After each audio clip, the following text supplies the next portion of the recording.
think the main thing I'd want to say to any autistic teenager is there is no right or wrong way to be an autistic teenager. There's no right or wrong way to be a teenager, full stop.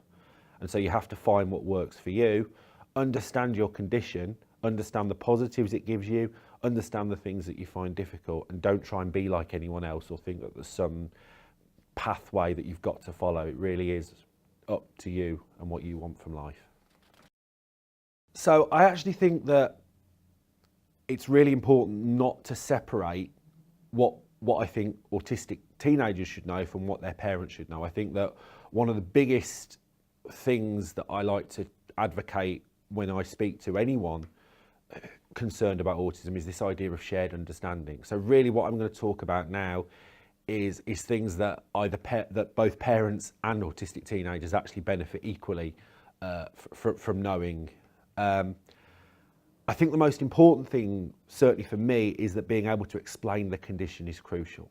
That doesn't mean being able to stand in front of a group and talk for 2 hours about every aspect of autism, but just having a few sentences, a few basic points that you've got and that you can explain to people in situations where things are difficult or stressful. It doesn't mean everyone's going to understand, but at least it gives you that opportunity to be able to kind of put forward why you're finding stuff difficult. I think accepting there will always be bad days. My life is unrecognisable from how it was when I was diagnosed at the age of 16. Things are so much better, but I still have really bad days. And I have to learn to accept that that's probably always going to be the case for me. And I have to enjoy the good days and make sure that I don't get too hung up on the fact that some days I get up or I don't get up and they're not good days. Every autistic person is different.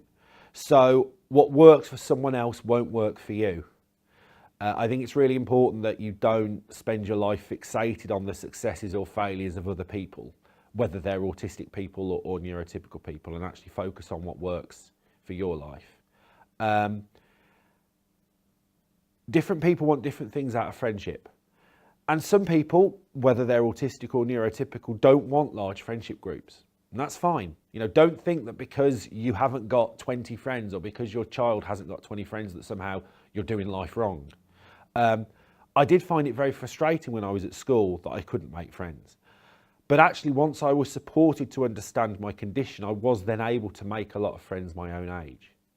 Don't assume that just because you're 14, 15, 16 and you find friendship difficult, that that's always going to be the case. So pretty much all of the good friends that I have in my life now, I didn't have 10 years ago when I was 21. And I often say the wrong thing, but a lot of my friends actually like knowing someone who is honest and is straightforward, even if it is occasionally embarrassing. Create